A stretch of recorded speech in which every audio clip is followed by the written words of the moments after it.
কয়েক মিনিটের ঝড়ে লণ্ডভণ্ড বাঁকুড়ার বড়জোড়া ব্লকের দেজুরি গ্রাম। বেকালের কয়েক মিনিটের কালবৈশাখীর ঝড়ে উড়ে গেল একাধিক দোকান এবং বসতবাড়ির টিনের চাল।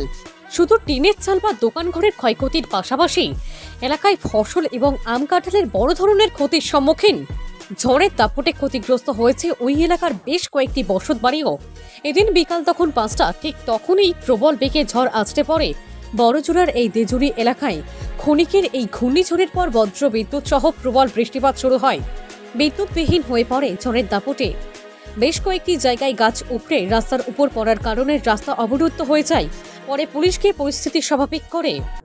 ঝড়ে পরে টিনটা পুরো তুলে দিয়েছে, একবার ইয়ে করে দিয়েছে। আর ভিতরে কুড়ো ছিল, কুড়োগুলো সব ভিজে গেছে, বুঝতেছেন। কিসের দোকান?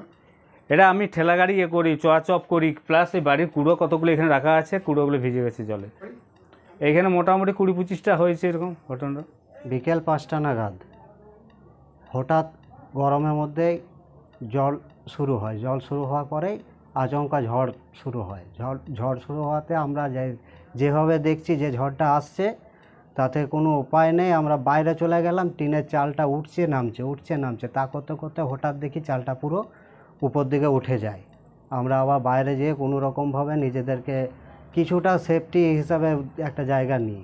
ঘরবাড়ি এই এলাকায় যেটুকু শোনা যাচ্ছে, আনুমানিক মোটামুটি গোটা 25 ঘরবাড়ি এরকমভাবে চাল উড়ে গেছে।